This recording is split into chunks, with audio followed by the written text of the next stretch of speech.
What's up? What's up? It's time for Done Way Past Funny with your host, G.D. Fenderson. Join us as we take a look back at the early works of seasoned comedians before they were seasoned with this week's guest, Tommy Liberto. It's time to get down and get dope with Done Way Past Funny.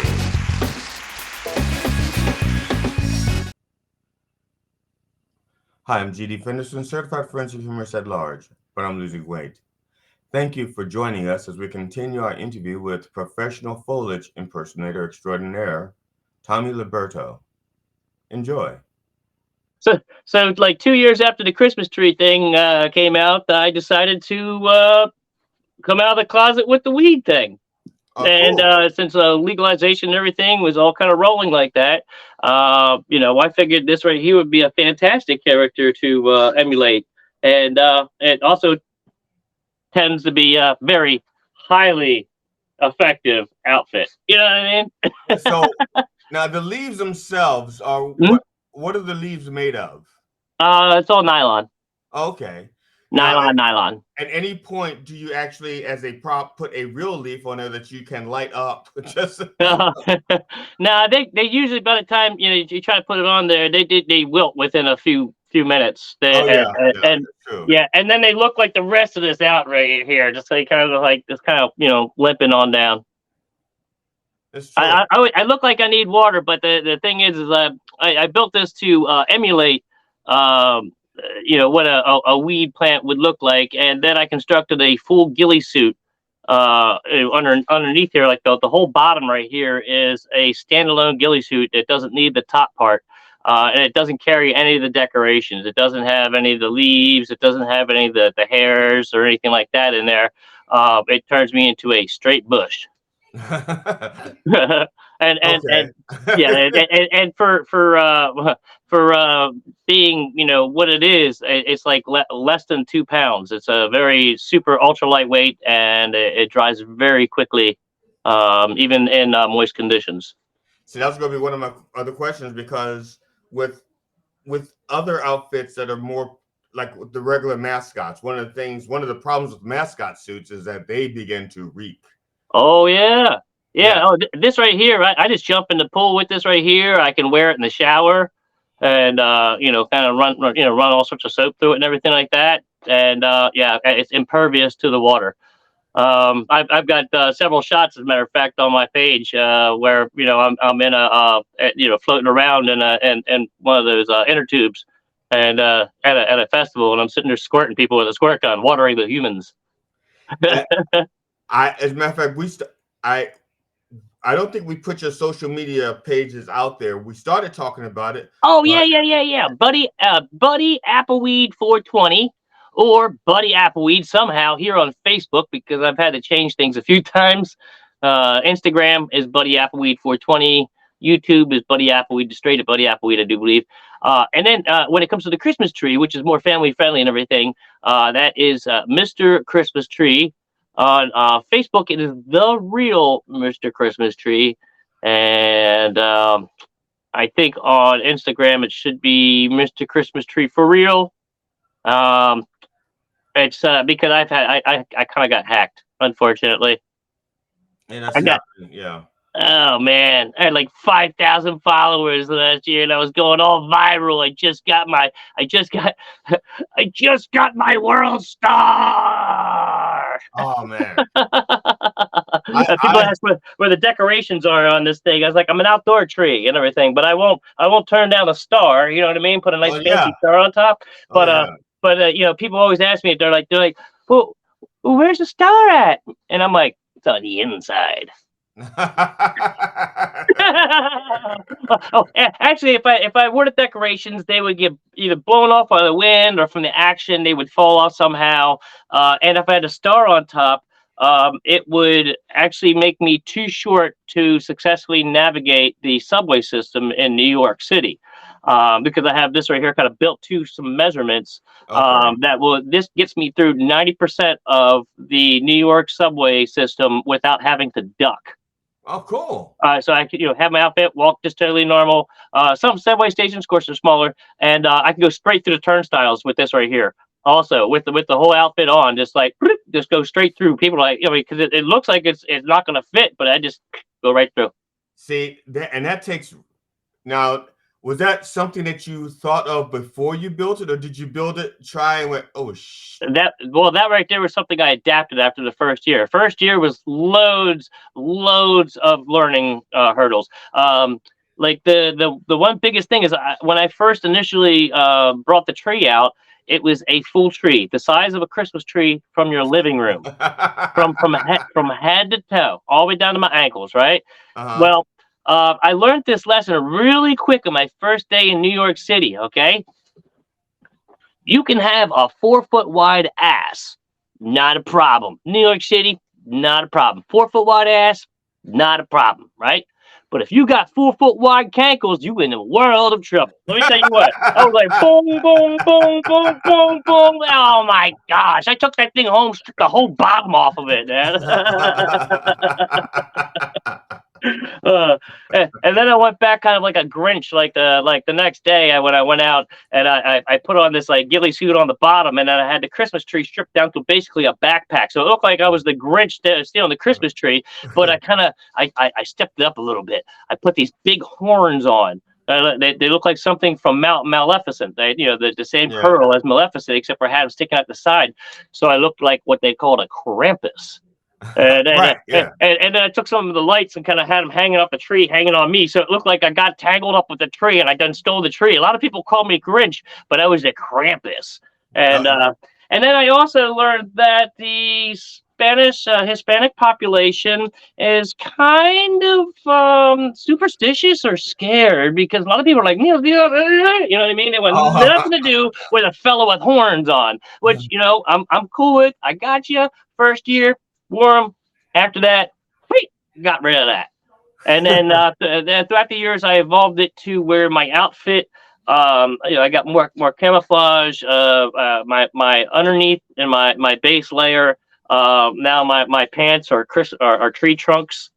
So I have yeah. camouflage underneath, and then also my camouflage has it from being open. I have brought it all the way around, and it completely covers my face like this now, and I can see out, but you Right. can't see it, and Yeah. it takes me to a whole different level of being invisible.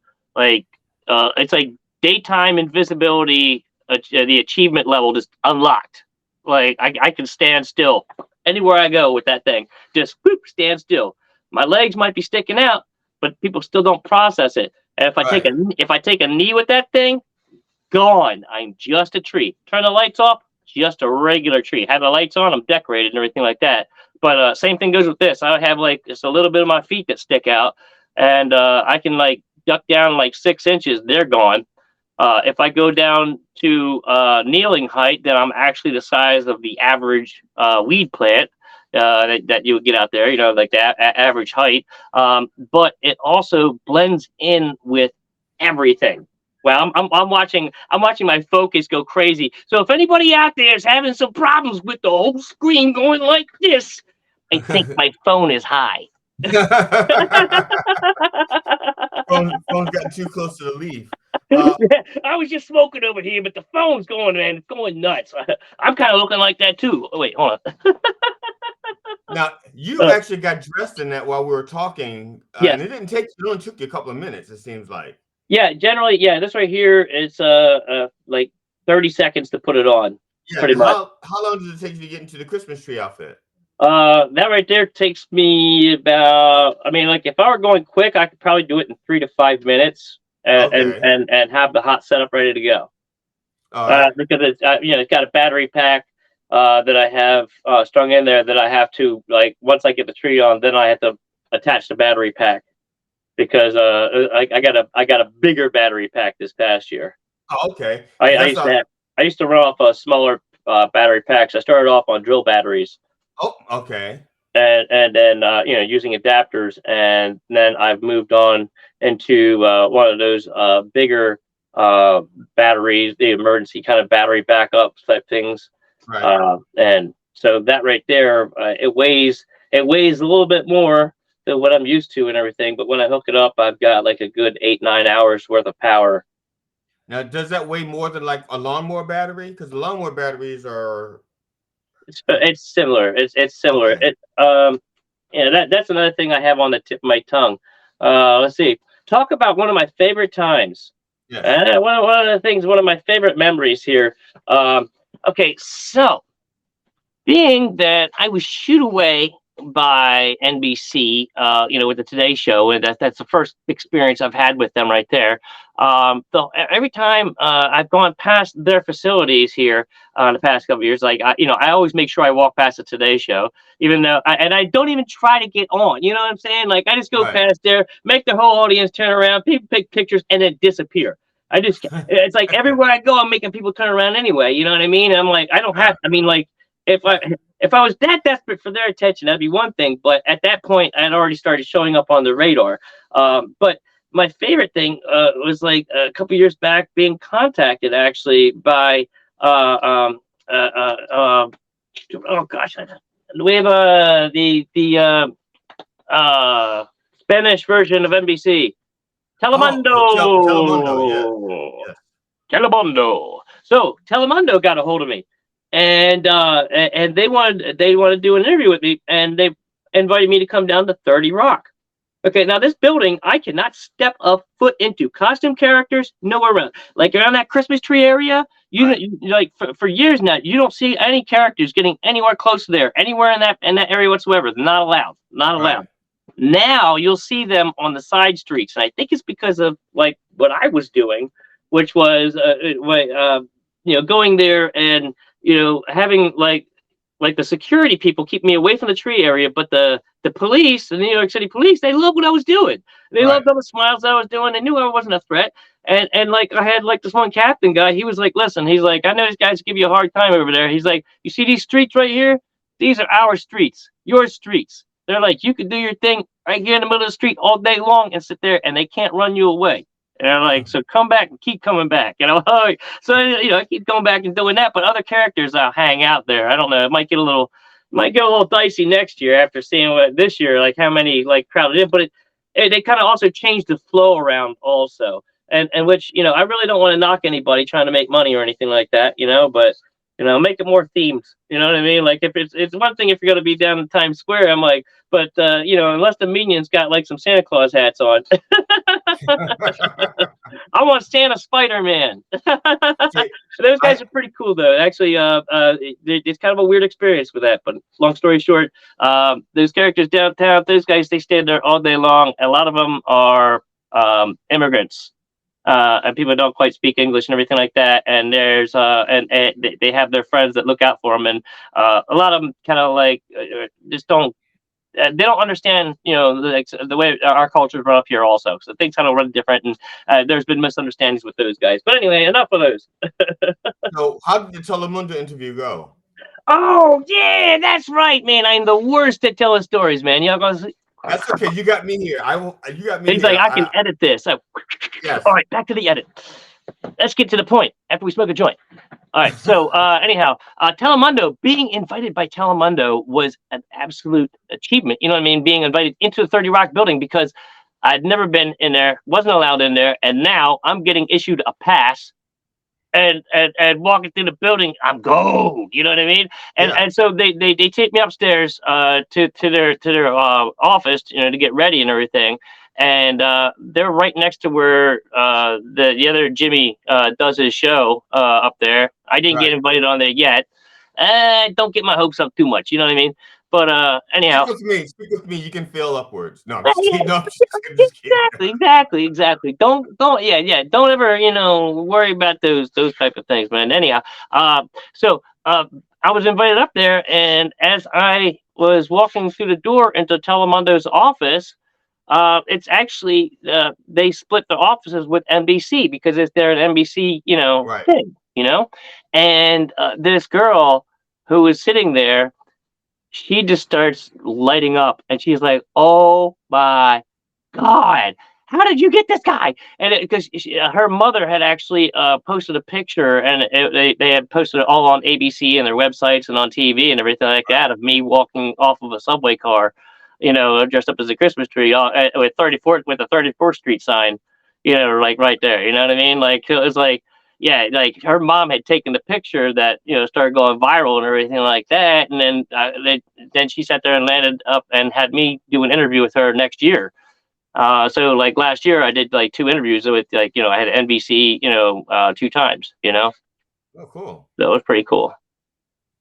But So anyway, getting interviewed, that's yeah. that takes the cake. You know what I mean? Like getting interviewed by NBC and then getting a spotlight, like right before they had their Christmas tree ceremony lighting ceremony for the Rockefeller tree. They put on, with the local affiliates and everything like that here. They put on, the little short thing about me.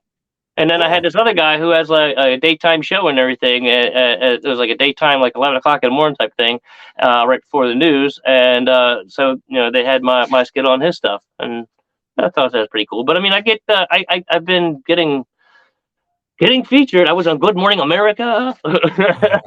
uh, it's just really neat. It's really really neat to be able to spread so many smiles for so many miles. Now, the ADHD. yeah, oh yeah, well, I actually say well, I don't have ADHD. Well, I I do. could. Yeah. Unmedicated. Can you tell? Oh well. Now, okay, just before you actually was great. Go to something before you talked about before I batted you back to the Telemundo. You Oh were yeah. on your way to something else. Oh Oh, yeah. I remember now. The I characters. I have an idea for a movie. I don't know if you've thought of this yet, but you're in costume as Yeah. Mr. Christmas Tree, and you witness a crime, and then you have to go into witness protection as, or go on the run. But because you're sitting on the corner, you witness a crime, you witness a drug deal, you get all these details that the average witness couldn't get because the criminal is actually sitting there right next to you. They're discussing their plot, right there with you, right there, and you're like sweating it up because like you don't want to know all this information, and then they leave, and then the crime is committed, and then they realize that wait a second, That guy's always in that corner performing. We got to get that yes. guy. And then, of course, the police are putting out the APB. It's like, we're looking for this person who may have witnessed it. Of course, this person is a tree. And then you go to I'm trying to think. Now, cross branding, we could probably go to the Gump Forest. Forest Gump.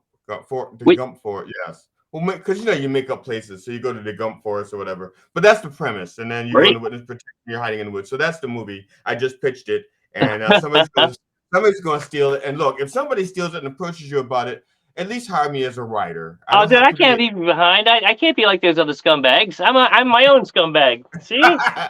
You're a totally different kind of scumbag.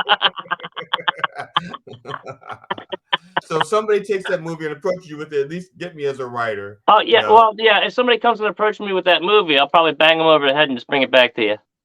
Okay, thank you. I appreciate it.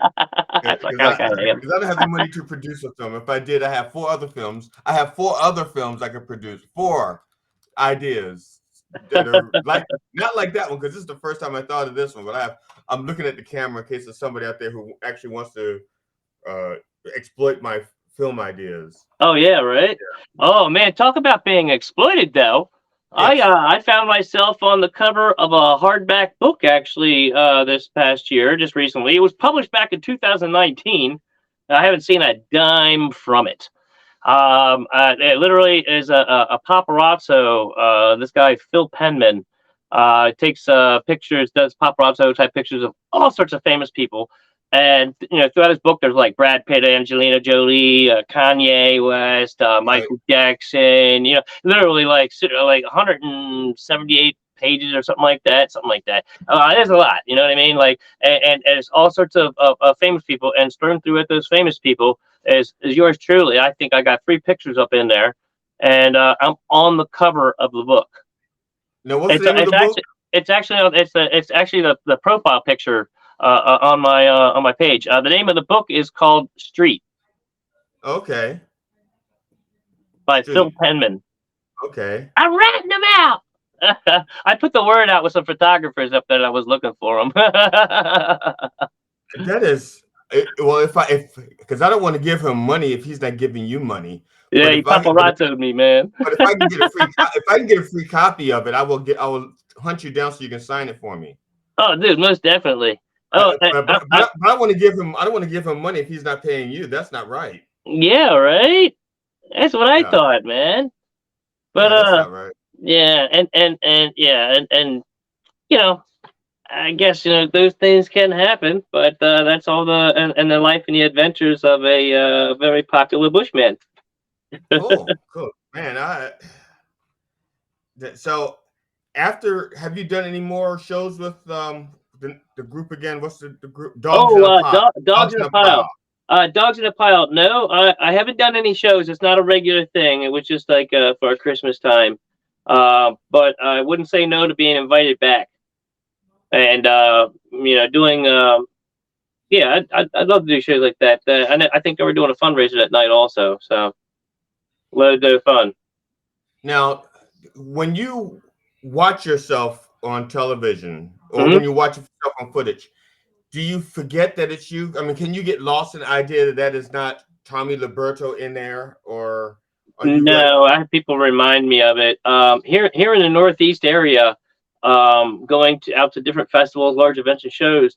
When people like if you wear a ghillie suit out hmm? here in the open, up here in the Northeast, and you're not me, sometimes you get griefed.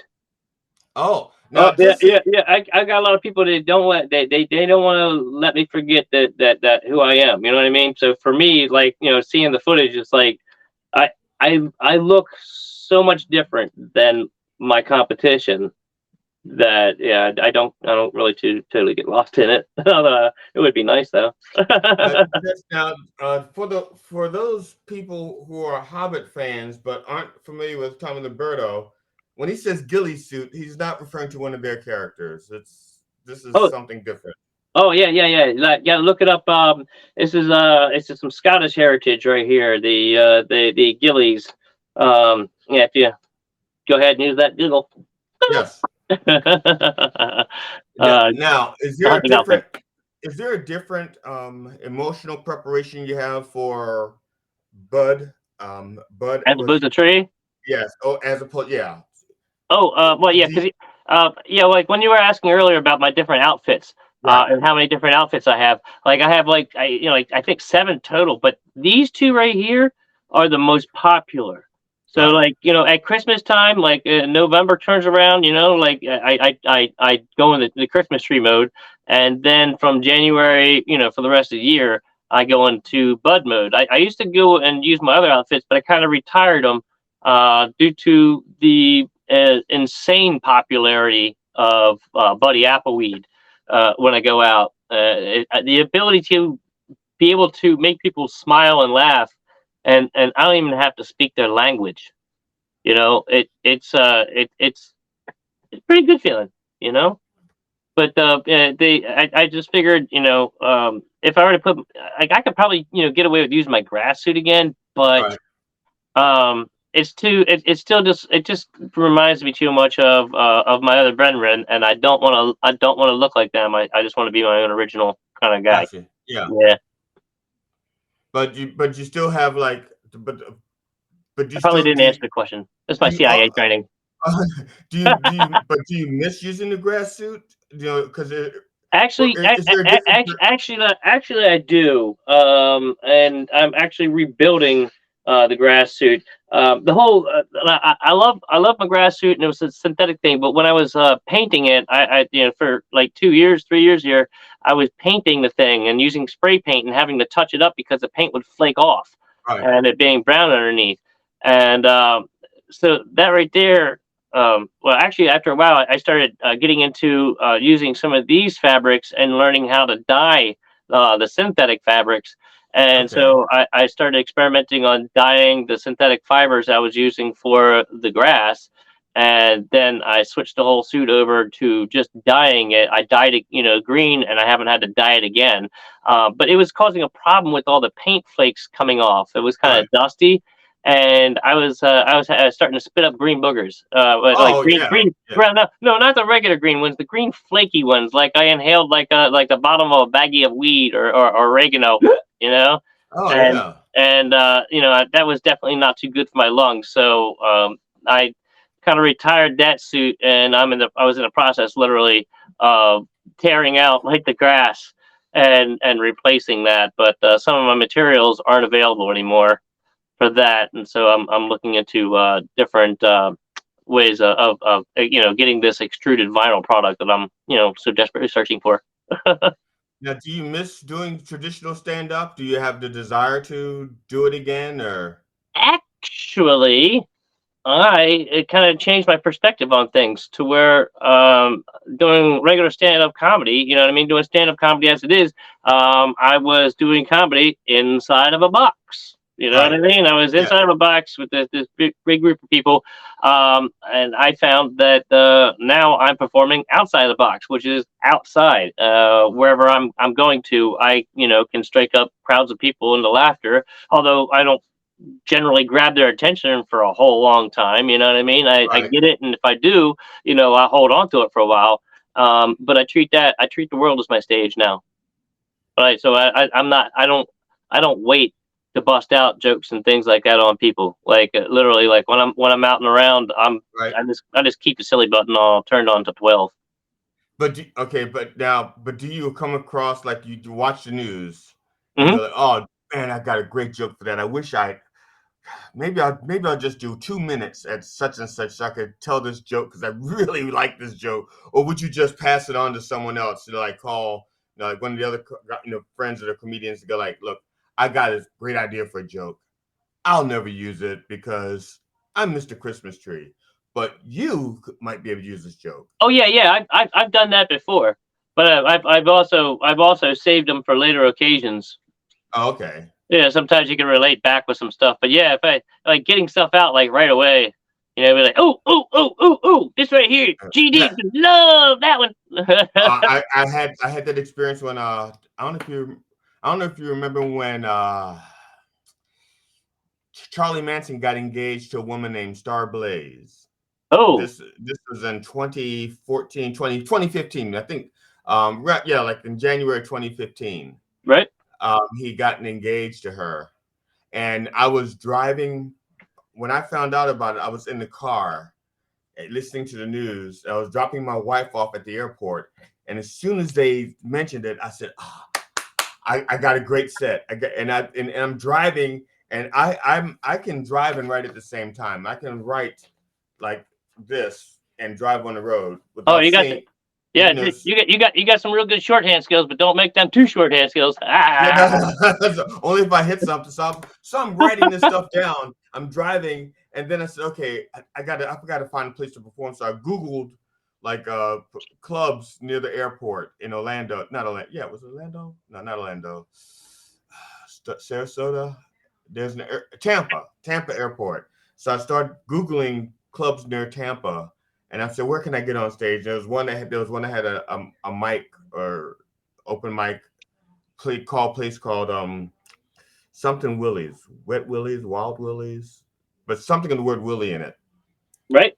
And I wrote it and I drove there right away. And while I was waiting my turn, I'm like honing it up. And I said, okay, and that's it. Bam, that's it. And it's like a solid 4 minute thing on Charlie Manson, but it was I just had to get it out right then because I wanted it out there before anybody else thought of it. Oh, I hear you. I hear you. Yeah. That's definitely. Yeah, being and that's another thing too. You talk about being non-conventional, and you're talking about something that is non-conventional, which is comedians that write jokes for other comedians, and that's a Yes. thing. That's a Yeah. thing, Yes. I had a friend of mine who's actually a professional touring comic out in LA, and we were just talking. We were just talking normal conversation on the phone, and I said something, and he goes, "Oh, that's hilarious," and he goes, "I got to pay." He says, "He goes, can I pay you for it?" And the thing is, he's a professional comedian. I'm professional-ish. right? For tax purposes, I'm professional, but I don't buy jokes. I write on my own. and he wants to buy one of my jokes, and I'm like, I tell you what, you can have it. I'll never use that. You can have it. He goes, no, but I want to write you a check. I said, no, don't. I said, this one's for free. If I ever say anything else funny, you can There pay you me go. for it. Yeah, the first one's free, buddy. That's right. And he's fixed that by not talking to me on the phone anymore. So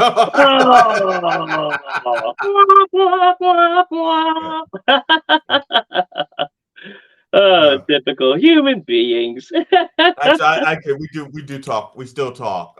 He's I guess we talk maybe once a month, about as much as I talk to any other friend, I suppose. But Right? now, have you seen people who like play doctors over and over again on television, and people Hmm. after a while want to think that those people know a little bit more about being a doctor? Have you ever had people just strike up conversations with you and think you know more about the species of what you're wearing than you should? Well, I have some people, wondering whether, I was doing any kind of special services kind of things or whatever, for the military and stuff. But yeah, that's not. Yeah, that's that. No, I tell them, shh, I'm part of the Department of Homeland Security. No, I know actually I can see somebody with some issues walking up to you going like, "You're with the CIA, aren't you? Oh I yeah. know Oh you." oh yeah. Oh yeah. At these music festivals. Yeah. Oh yeah. Yeah yeah yeah yeah yeah yeah yeah. Some people they yeah. Oh my gosh. Some of them can't believe what they're seeing before their eyes and everything. They're like, am I on something or what? Or I'm on something. Oh, I can't believe this. The stories are stupendous. I've got people that have gone up to like other like trees and started talking to them, thinking it was me.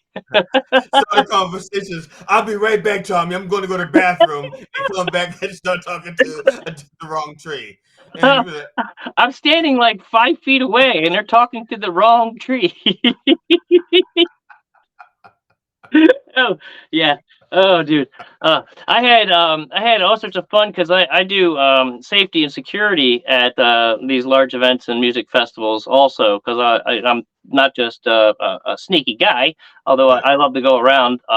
After my first year of going around to the festivals, I was brought into one of the security groups, and we basically keep the peace, and then if people have had too much of something, they're acting weird and going out of their mind, we take care of them, and not in what a lot of people would think is a harsh way, because like Right. we bring them back, and instead of treating them like they're crazy and everything, we literally like bring them back to our camp. We have a safe area, place that we can calm them down and figure out what's going on with them, and we take care of people like that. So that's like kind of like a secondary function. It's like going around and acting like camp counselor. Sometimes people are just having a bad day, you know what I mean? And I sit there and I spot people that are having bad times a lot of times in these shows and everything, and I'll sit there and plop myself right next to them and start doing my thing and just start talking to them, and just sometimes they're talking about life, and just cheering people up, and at the same time I'm like banging off these crowds of people going past me, and bringing this guy back into the action. Hi, I'm GD Fenderson, certified forensic humorist. Please join us as we continue our interview with the professional foliage impersonator extraordinaire, Tommy Liberto. And when you come back, bring a friend. And please remember to subscribe, like, and share. Thank you.